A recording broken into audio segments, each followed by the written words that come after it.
The views, takes, and opinions expressed on this show are of the host's own and do not represent the views, takes, and opinions of the Main Event Mark, PWPH Wrestling Network and its affiliates. Material and sources mentioned in this episode is for general and commentary purposes only. This episode might include strong language and may not be suitable for children. Listener discretion is advised. Stay safe and stay wrestle, everyone. Welcome to the Main Event Mark.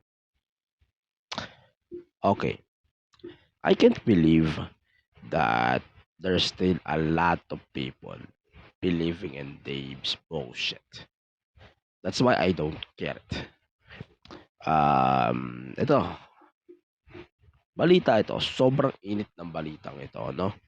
Na Dave Meltzer is under fire after distasteful comments about Dutch Mantel. Dutch Mantel, if you remember, he is the guy or the manager for Jack Swagger, Jake Hager, the idiot. I'm not gonna talk about him on this episode longer. But for context, though, let's talk about the guy, Dave Meltzer. On this article ni Dave sa kanyang Wrestling Observer newsletter. At ako din na nag-intro. Welcome to the show, by the way. Ayan. So, ayan. Dito sa latest episode ng Wrestling Observer newsletter on November 11, I think. Basta weeks ago pa yun. Dave Meltzer is being regarded as the top source of wrestling, except recently, kasi Dave's reporting and sources has faced increased criticism and, of course, controversy. Hindi mo wala ang controversy if you hear Dave Meltzer's name. Kahit nga i-mention pa lang na Dave Meltzer, done. Fuck that guy.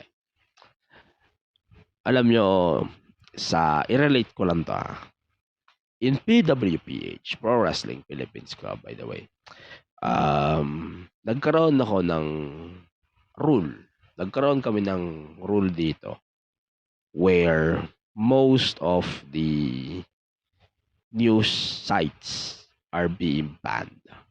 Fightful nga, kino-consider ko na if we wanted to ban Fightful. Pero si Fightful kasi mas reliant siya kumpara kay Observer. Although Observer kasi mas established, si Fightful is being established then as one of the platforms that we should rely on.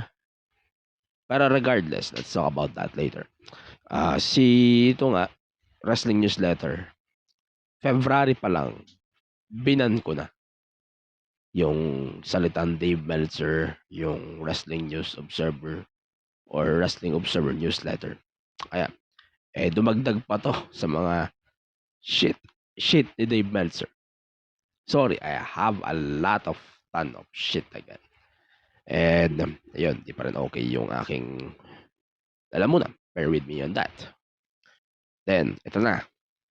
In the latest Wrestling Observer newsletter, Dave Meltzer reported the Dutch Mantel's GoFundMe and how Tony Khan donated in a big way.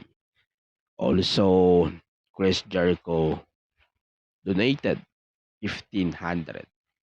$15,000. Tony Khan, $5,000. However, Dave Meltzer talked about the podcast ni Dutch Mantel. Dutch Mantel has a podcast where he's spoken about AEW in the past. Dave took the opportunity to place a spotlight on that and mainly viewed it as a distasteful decision, and always be distasteful decision. They had raised $64,200 based on that recent write-up of the top donors being anonymous, and the largest known donors were Tony Khan at $1,500. Sorry, $5,000 and Chris Jericho $1,500. So 1,500 pala, hindi pala 15,000. Then with Khan, many has point out that Mantel as a podcaster was brutal to Tony Khan, even being critical to him when the promotion AEW was at its popularity peak, and recently criticized him for the correct terms or contract terms of Swerve Strickland nung deal niya. It is something when a former wrestler gets mad at a promoter who clearly can afford it for what he pays the top talent, and he was doing it after he knew the new deal was put together that was going to make the company exceedingly profitable. Wrestlers using the old school he doesn't draw money and not understanding that this isn't a mom and pop week to week business based on a live event numbers, but one that in a worst case scenario that would generate $250 million next year, and that most of that revenue is a guaranteed ahead of time. That was the comment of Dave Meltzer about the Tony Khan issue. Yun, parang na-upset siya na nag-donate si Tony Khan ng $5,000, and they are dragging it to pivot the fact that there's a lot of issue and bullshit happened. Tandaan nyo ba yung nangyari kay Nikki Garcia, that he also spoke like this. Nag-umpisa sa sexual harassment or sexual violence na nangyari sa kanya. Then he decided to put AEW promotion on it. Like, tang ina, men, what's wrong with you? Sobrang distasteful talaga. And I don't get it why people are still relying on this guy. Hell, even in the Philippines, I can't believe I am saying this to all of you guys. Medyo disrespectful to sabihin, no? Pero ang dami pa ding nagre-rely kay Dave Meltzer as a source. Tangina, sa dami-dami ng pinopost natin sa Facebook, halos araw-araw, na ginawa ng Diyos na magbigay tayo ng correct news that we can share to the wrestling fans, to the fans that we love, and also the fans who just came to my wall for wrestling. Tapos, ganyan, tangina. Eto, nabasa ko yung post ni Meltzer said what sa X. How disgusting of a human being do you have to write a story about an ex-wrestler being in hospital and needing financial medical support, only to then get your digs of being critical of Tony Khan and AEW and crap about their profitability. Ay nako, Dave. Ay nako. Check natin yung mismong article sa X kasi shinare siya ng maigi sa X. Ito, mas maigi ito eh. Explain natin. Dutch Mantel, 74, is not doing well, nor his wife, Cathy. For context, yung sakit ni Dave at saka yung asawa niya is sepsis twice over the last year, and both time nearly took his life. He had a month-long stay in the hospital after the second time. Then, yung asawa niya also, meron ding sepsis at saka their diverticulitis. The point that he or she has been hospitalized 11 times since May and just had a bowel resection surgery and lost 70 pounds. And I can't believe that Dave Meltzer really lowered himself below his shit, and people are still relying to this goof. I can't believe it. This is some bullshit to begin with.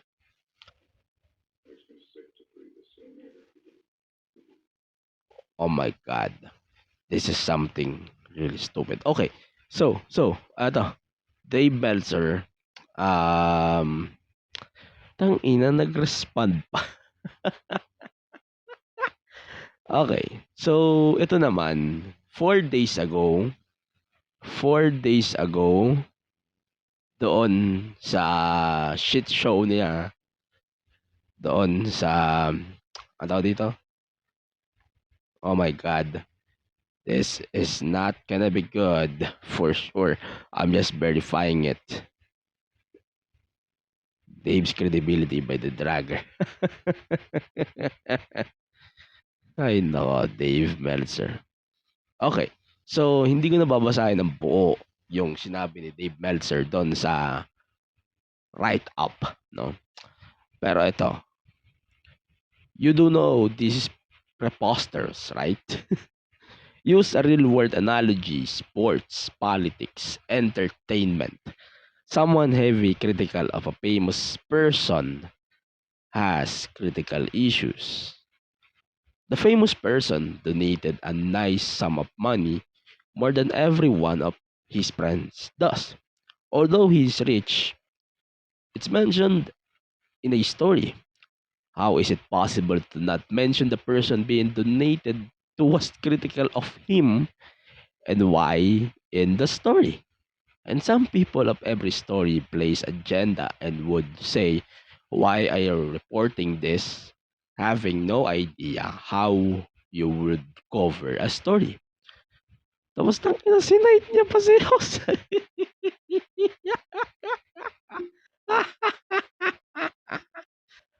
God Almighty.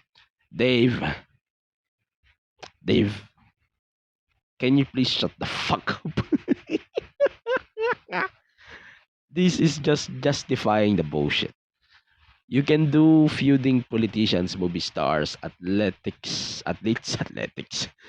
that had blasted someone who then donates asking all the same questions. All the answers are the same. That's the test. Ito, ito yung malupit. Sinabi ni Dave Meltzer, get out of the wrestling bubble. Do the identical analogies for sports, politics, or entertainment and how they would be covered. Oh my God, Dave Meltzer. Although, bago natin ituloy ito, si James dun sa WSI nag-follow up doon sa content or sa pinost ni Dave Meltzer about this crap. I can't believe that this will be cited a lot lately on this podcast, no?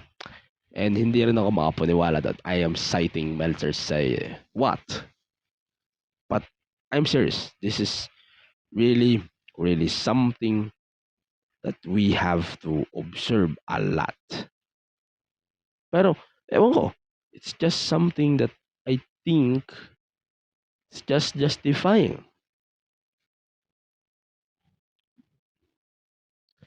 Pero sobrang labo, no? Sobrang labo. Eh, Dave, Dave, get out of the wrestling bubble. Do something better rather than ranting on someone who is ill. It's actually really ridiculous to see people are still defending Dave Belzer. People are still sourcing Dave Belzer. And I call it disgusting. If there's someone who is actually citing Dave Belzer ever on any content, you're an idiot. You're an idiot. You are fucking idiot. I can't take it anymore. People are actually citing this guy, and I think you are a fucking idiot. Speaking of idiot, before we move on, let's continue. Um, okay. Eto, si Aibu, if I mentioned it correctly, he is from Fightful Wrestle Purists. Um, oh my god, this guy is really dying. He's defending all elite wrestling a lot. He's terrible a lot. Actually, ito sa totoo lang, they are now starting hate reviewing NXT. Apparently. Ewan ko pansin ko. Itong mark na to, they are now starting to inject Fightful or ginagawa nilang toxic yung Fightful. Which is bullshit. Which is bullshit to begin with. And I can't take it seriously. Pero man, I can't believe it. This is awful bullshit. Pero, we will observe that later on. Pero ito. Follow up lang natin that kay Dave. Ito, isa pa. Yung si Dave Meltzer, dami yata nalilimutan eh, no? Nag-post ulit siya sa X ng there's a lot of bullshit he's doing. I can't believe everyone is actually defending this. And I was even saying, they are fucking idiots. Eto, ang lesson lang ng episode na to, guys, look your sources. If you're sourcing Dave Meltzer, you're a fucking idiot. I said it before, say it again. If you are sourcing Dave Meltzer, you're a fucking idiot. When it comes to your news or everything, even in content, if you are citing Dave Meltzer, you're a fucking idiot. Diba? There's a lot of citation of bullshit that he is highlighting a lot. Even tangina parang gusto ko nang protektahan si Tony Khan. At this point, parang gusto ko nang protektahan si Tony. Pero sobrang nakakatawa kasi na si Dave Meltzer is basically part of AEW's promotion. And minsan nag-iisip na nga ako na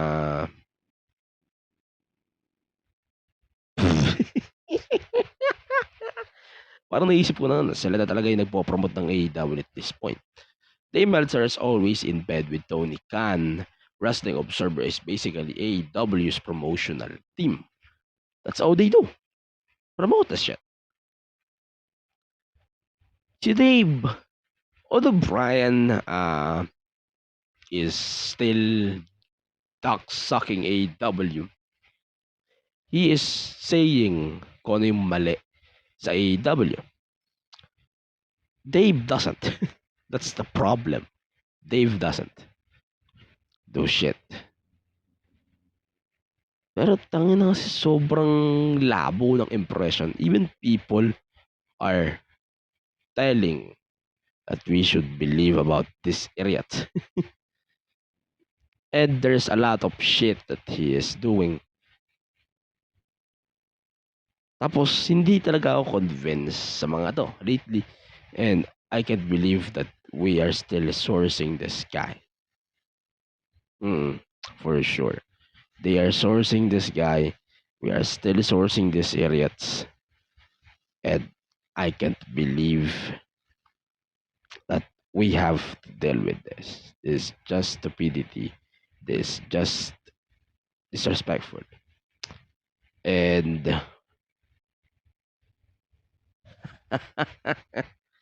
oh my God. Eto. So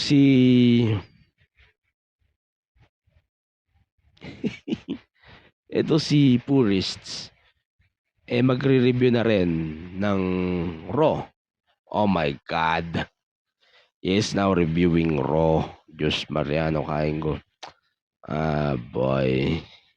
Hey, do you see this guy who angles for a job with Tony Khan daily and acts like an AEW fanboy and consistently hates on WWE? And now, he's doing review on AEW on WWE. Oh my God.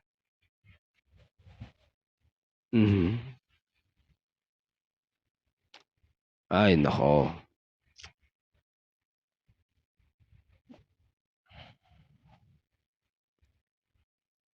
Ito, medyo may duda talaga ako. Sobrang laki talaga ng duda ko with this guy. For sure. And, ay, nako. Oh my God. Ito. Before we move on our regular content, no, this week on this show, I listened on one of Jim Cornette's podcasts recently, no. Sorry guys, I have to explain this well. Kasi I don't watch AW Collision anymore. Or I don't watch Rampage because Rampage dead. Ang pinapanood ko na lang Dynamite sa AEW. And Dynamite, it's not really impressing me, man. Tapos, dumagdag pa to. Putang ina. Dave, don't defend something doesn't work. Even your co-host doesn't defend you anymore. Hindi natin alam why people are still relying on this guy or this goof that we actually doesn't care. Oh my God, Dave. That tech. Oh God, help me. Oh my God, Dave Meltzer. Oh boy. Oh my God. Wala. Sobrang, ano talaga. Sobrang wala akong masabi. Oh my God. This is, oh my God, Dave Meltzer. Jesus Christ. I can't believe I am citing you on this episode today. And, wow, holy shit. Okay. So, yun lang. Ito lang sabihin ko. Everyone knows Dave Meltzer. It's always fun actually to see Dave Meltzer continuously tank his credibility one moment at a time. Every time actually. Hindi ko na nga sabihin one moment at a time. Pero, ayan, hindi ko na hahabaan yung commentary ko about Dave. Pero, panoorin nyo na lang yung video ni James WSI, mas mahaba yung analysis niya about Dave and his goofness about doing AEW content, but using a terrible moment or terrible spot just to spot a fucking news para maging sip-sip is just fucking terrible idea to do it. Sorry for the excuse, guy. Most pathetic excuse for a man. And if you're still supporting this guy here in the Philippines, I'm just gonna call you a fucking disgrace. He needs to fucking cut off him for good. For sure. Pero I doubt naman na he is going to cut him off for good. And it's just stupid enough for him to cut him off for sure. So, yun na lang muna for this week on my commentary. Siguro we will discuss if Dave Meltzer fucks up again. Oh my God, Dave. Ayan, I can't believe we're citing you on this crap. But a lesson learned then for everyone that we don't need to cite this idiot ever again. Like, holy crap. Don't cite this guy. 25 minutes on the clock. Welcome to the Main Event Mark podcast. I am really sorry if we have to um we have to go different route on this episode of the show. And ayon. So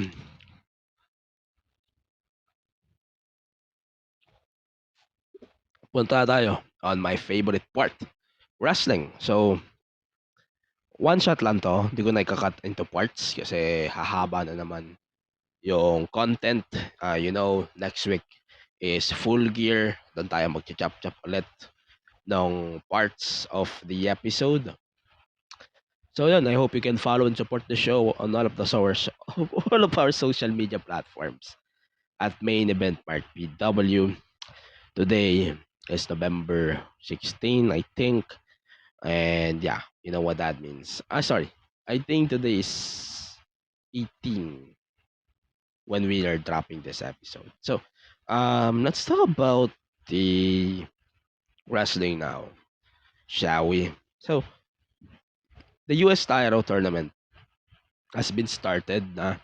So, BFAB versus Bailey versus Candice LeRae is the first match of the card, and I'm glad we are now seeing Candice LeRae with the Speed Women's title. Good tayo dyan. Then, si Cody opened the show before that. Then, he decided na he will address this internally. So, medyo wala siya nasabi masyado at dahil humaba yung segment. Pero, yun nga, Bailey defeated both BFAB and LeRae on this match for the tournament for the US title. And, yun.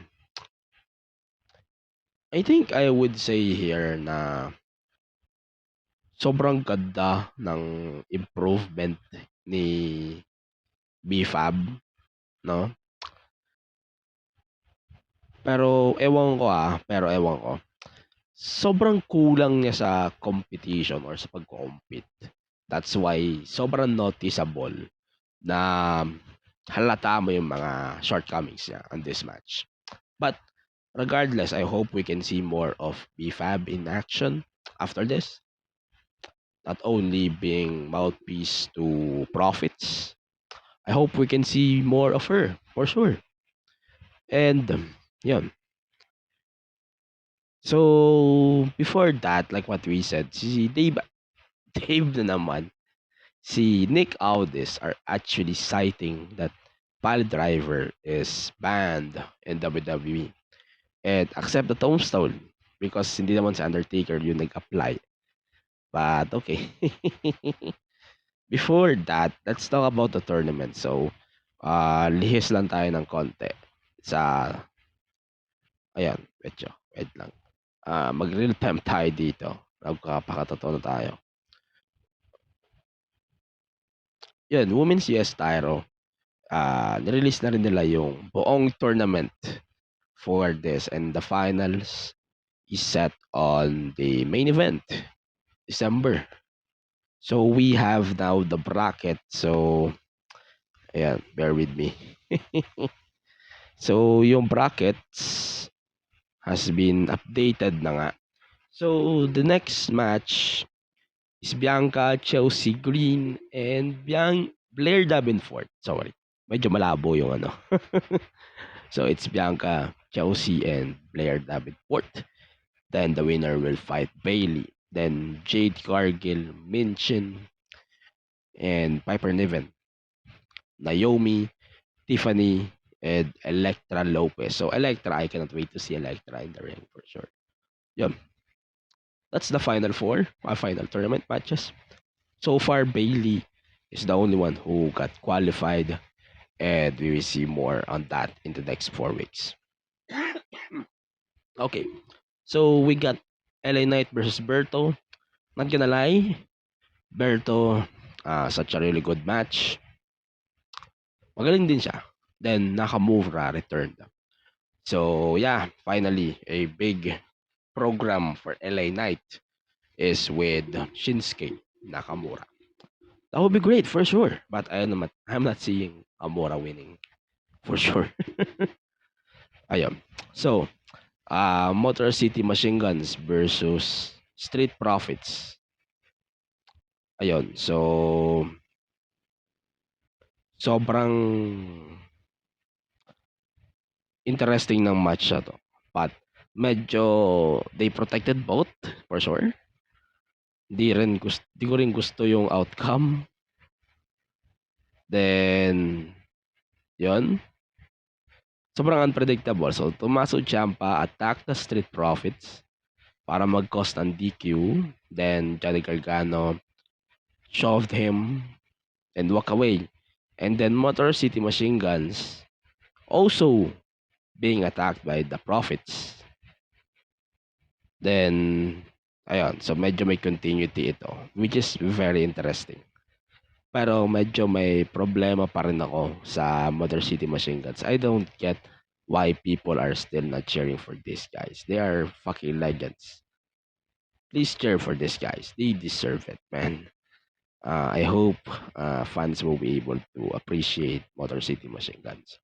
So, last thing, SmackDown. Naomi versus Nia Jax. I think this was a really good match. Then they are also building up the War Games women's match. Di muna natin share kung ano yung nangyari. Pero, so Raquel and Liv attack Bianca and Jade backstage. Then Tiffany and Nia Jax obviously is definitely joining the match.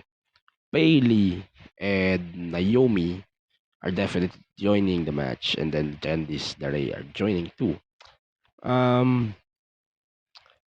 Sobrang overbooked ito.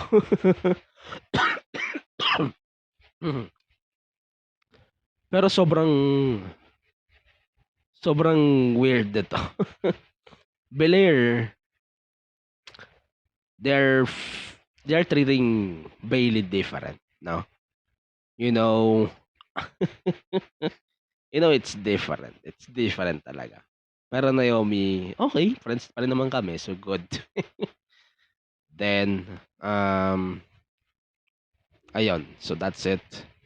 Then, yung final ending ng SmackDown, Roman is trying to call Paul Heyman, pero yung number is disconnected. So, yeah, we're still building up the bloodline thing. Pero, such a really interesting ending. And, yun, we might see Paul Heyman anytime soon. Pero what if Roman might side on the bloodline in the long run? The bloodline is Solo, not Roman's. I would love to see that. Kung paano nga ba siya magpo-fold, I would love to see that. If Paul Heyman is really siding with the bloodline, or Paul Heyman is siding with Roman's bloodline. that will be interesting and that should be being looked forward. Pero ako di ako magugulat if Roman really decided or Paul Heyman really decided, shit, I'm gonna side with Paul Heyman here. Or the Bloodline, the Solo. Okay. So, isa pang thing that we need to say here before we move to Raw. Si Bronson Reed is the fifth guy of the Bloodline. Yes, hindi siya dugo, direct na dugo, I would say. Pero I don't get why he's joining the match. But it makes sense thanks to Seth Rollins. Spoiler, is the fifth guy of the Bloodline. Pero I'm not complaining a lot about it.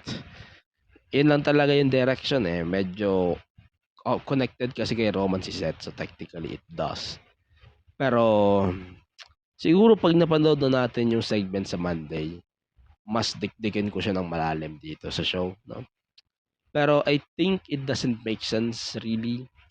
Pero for the continuity of Seth versus Bronson, it really makes sense.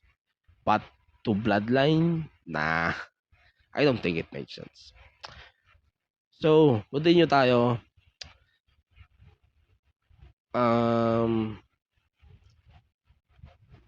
I-skip ko na yung ibang matches. But I'm glad to see Dakota Kai coming back on the programming. Yan, really good. Also, to add, meron ding pasok dito si Io Sky tsaka si Kairi. They might also join the War Games match for sure. Pero I'll skip that instead. So, Kofi and Woods also is trying to split, or they're trying to split for good for sure. Pero ito yung gusto ko makita eh. Mas gusto ko mag-turn si Kofi, then the entire New Day will be on that side of, or the split is coming whenever New Day fans like it or not. Pero for sure, it might be Kofi talaga yung magta-turn kasi mas aggressive siya lately. Hindi si Woods eh. Woods lang yung nabibuwisit eh. Pero feeling ko, maybe, para silang mag-turn in the long run. Right? Then, Bronson Reed versus Seth Rollins brawled again on this week's Raw, which is pretty good. Then, it was actually presented in a really nice way. That was a really good match. Then, ano pa ba? Sami Zayn talked to Seth Rollins. Sinabi niya na he is the only guy who needs to be at Bloodline Survivor Series. So, yeah, he declined. Parang ma-offend kasi si Kevin Owens. So, he declined. So, yun. Then, Karrion Kross fucked up by the Wyatt Six. Then, yun. Parang they're trying to tease a face turn with the Final Testament. But actually it works. Then, wow, oh my God. This feud is going to be nuts. Pero interesting pa eh. Ang dami pang interesting na stories that might be moving with this feud. And Karrion Kross, keep in mind, he is improving for sure with the help of this stable. So I'm good with him. No issues. So far. Then finally, we have the women's title match. Women's titles match. No surprise that Tiffy and Naya appeared on this match, and actually Bianca and Jade retaining here, so no surprise on this match. Then yun, I think this really resulted to a clusterfuck and War Games match. And parang ano lang, pinagsama lang nila yung feuds na 'to. Pero, medyo blanco pa, eh. Mas maganda ma-reveal talaga sa Monday, eh, 'no? Mas malalaman talaga natin on Monday sa Raw if ano nga ba yung sense itong ano nga ba yung sense na 'to with the continuity of booking when it comes to the War Games. Para yan, ang daming stories na bini-build ngayon ng WWE. Medyo bitin pa rin talaga dahil 2 hours nga yung setup nila plus, double taping pa. So, medyo medyo rush talaga siya. Iba, hindi siya gano'n big deal, pero hindi siya sobrang big deal. NXT naman tayo. So, there's a lot of things then on NXT. So, Julia and Stephanie defeated Lash Legend and Jakara Jackson. They definitely needs this. Then, sabihin ko, this such an amazing match. Pero, ayun, kita talaga natin, kagaya ng sinasabi ko recently, that Jackson and Legend are definitely improving in the recent months. Then, pucha, tinapat pa nila sa sobrang mga veterans with Julia and Steph. They're definitely really good. Sobrang solid.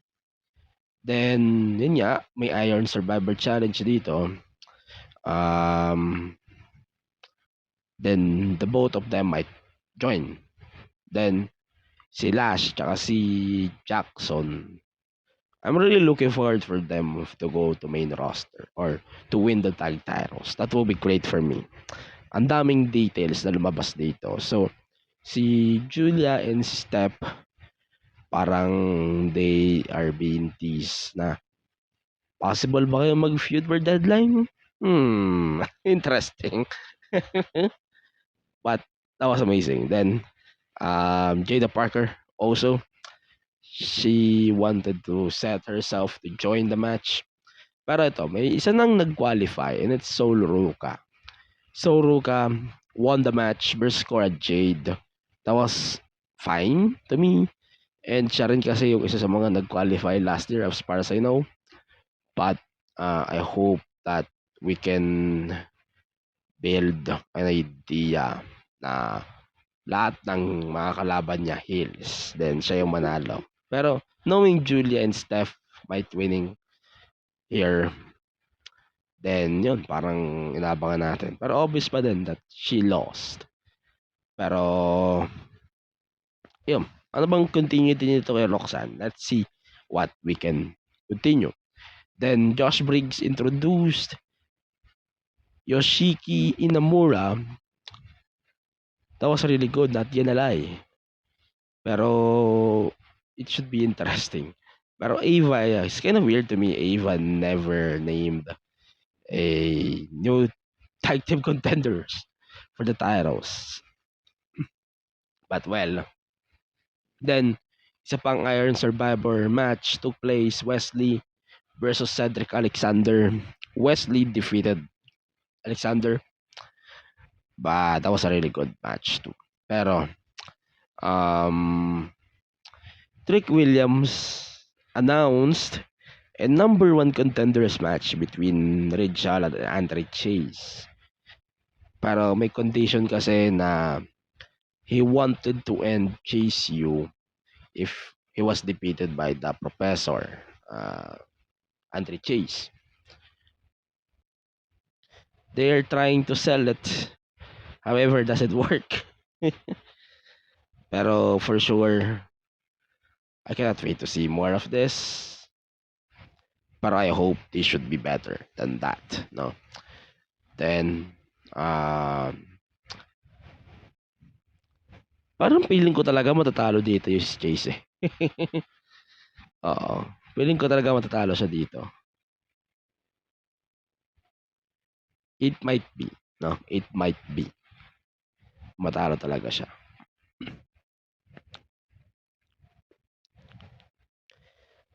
I was thinking differently pa rin talaga. That Red Charlotte might take over the school. You Chase you.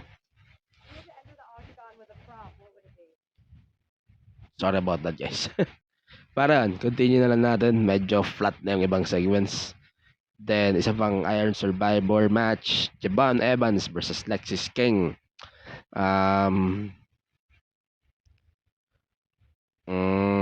Spoiler, Javon Evans won. They are really building Javon here for sure. I think he is a really good guy. Tsaka given naman na hindi siya matatalo dito. But I'm always referred to this guy as one of the most impressive guys. Medyo weird lang sa akin that si Lexus King are actually turning as a face. Medyo odd siya sa akin. I hope that's not the case. He'll always work as a face for sure. Ayun. Kailangan ni Jordan versus Fallon Henley. One-on-one this time. Nakagat ko yung dila ko. Pasensya na. Nakagat ko yung dila ko. Medyo masakit. Then, they're building her like Alexa Bliss earlier days. She is only winning saved by her stable mates. That's her concept there. The match was great for sure. Then, grabe talaga yung chemistry nila for sure.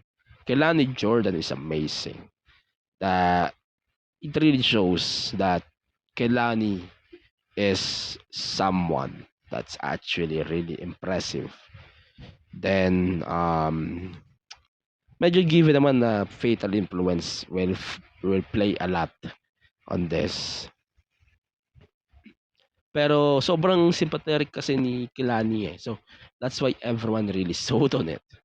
So, that's why I love Kelani as champion. Then, they're also establishing Fallon Henley as a solid heel champion.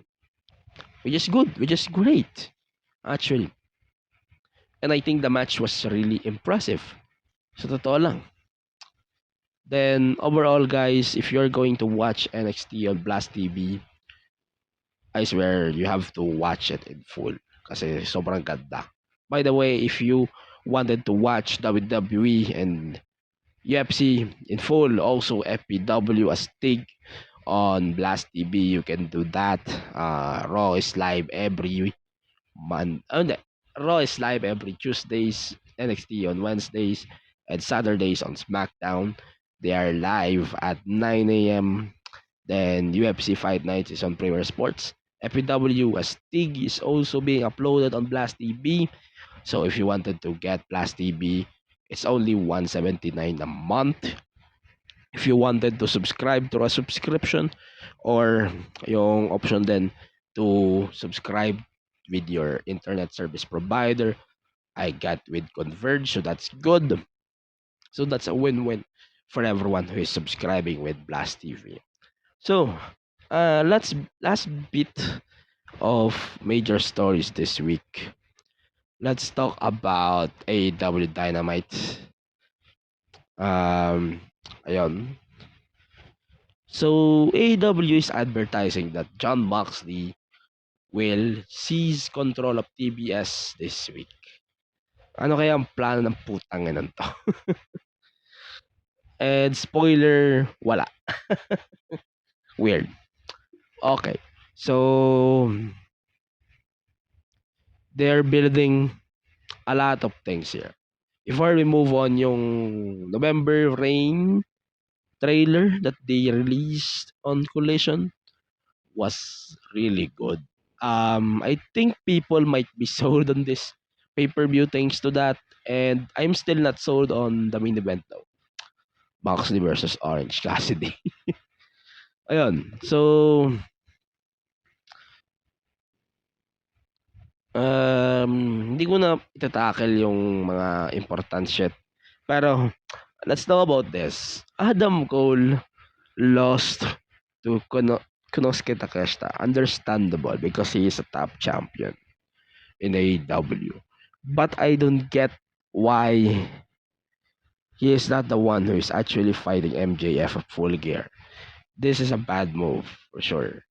Unless Cole turns on Roddy Strong after that, then sets up a longer road to MJF. That might be ridiculous, but I think that's the story that they're building at. Medyo ganun na yung nangyayari. I think that's the story they're building here. And that's stupid. And sobrang logical din talaga that they are trying to build a lot of bullshit on this match. Dami ko ini-skip. Then Leo Rush, Swerve, I think that was a really fun match. Then I love the Harley Cameron versus Mina Shirakawa segment on Dynamite and Collision actually. Yung flexan nila ng suso, tangina. That was really good. Then FTR versus House of Black. I'm actually really impressed that House of Black actually won this match. Pero they're losing to Private Party obviously. But this was very something that we have to look forward. But that was actually really good. Pero AEW really building such a disappointing shit again with that Moxley promo. Wala namang special sa promo niya na takes over Superstition. Bullshit. wala namang masyado lang nag-overhype sa AEW. And that's what they're doing a lot of these days, no? Then yun. So ito, last thing na. So, si WWE is trying to book the Hammerstein Ballroom after of the success ng show. Itong recently show, itong 2300 Arena sa NXT, no? Pero AEW, na-checkmate niya nila yung Hammerstein Ballroom. Kasi yung final battle, it was reported by, I think, Andrean Sarian that final battle will take place at Hammerstein Ballroom. Then also na-link na rin nila yung stuff na to. And then there's also a follow-up report that Collision is set on the same venue 24 hours later. And if it's true, that will be a knock out for WWE for sure. Then yun lang. So according to some groups, success kasi ng NXT, nakikita nilang dahilan. That's why they're trying to book the venue. But I think it makes sense for sure. Yun. So yun lang muna. Pero I'm not gonna take it seriously.